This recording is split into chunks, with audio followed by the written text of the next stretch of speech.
မင်းဆိုင်ဒီမှာရောင်းနေလေမြစ်ကျော်ဝဝမွေးလေးအဲ့လိုလေးစားကြင်လို့ဒီနေ့ကြော်စားကြည့်မယ်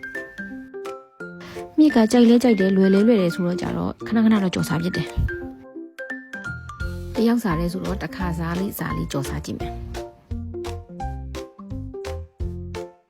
ပြုတ်ပြီးသားမြစ်လေးတွေကိုအိုးထဲကိုထည့်လိုက်တယ်စနုမုတ်ကစီတဲကိုအရင်ထည့်ရလားတော့မသိဘူးအခုတတိရတဲ့အချိန်မှာတော့ထည့်လိုက်ပြီဝဝလေးဖြစ်နေတာဆိုတော့စနုမုတ်ပါထည့်လိုက်တယ်ပြီးတော့စားလေးနည်းနည်းထည့်တယ်များတော့မှဆိုလို့နည်းနည်းချင်းထည့်ကြည့်တယ်ပြီးတော့အချိုမုတ်လေးတေးသေးလေးထည့်လိုက်တယ်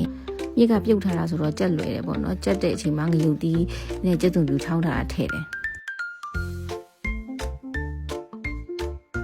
မြစ်ကြော်လေးရပါပြီဝဝလေးနဲ့မွမွေးလေးပါစားလို့လည်းကောင်းပါတယ်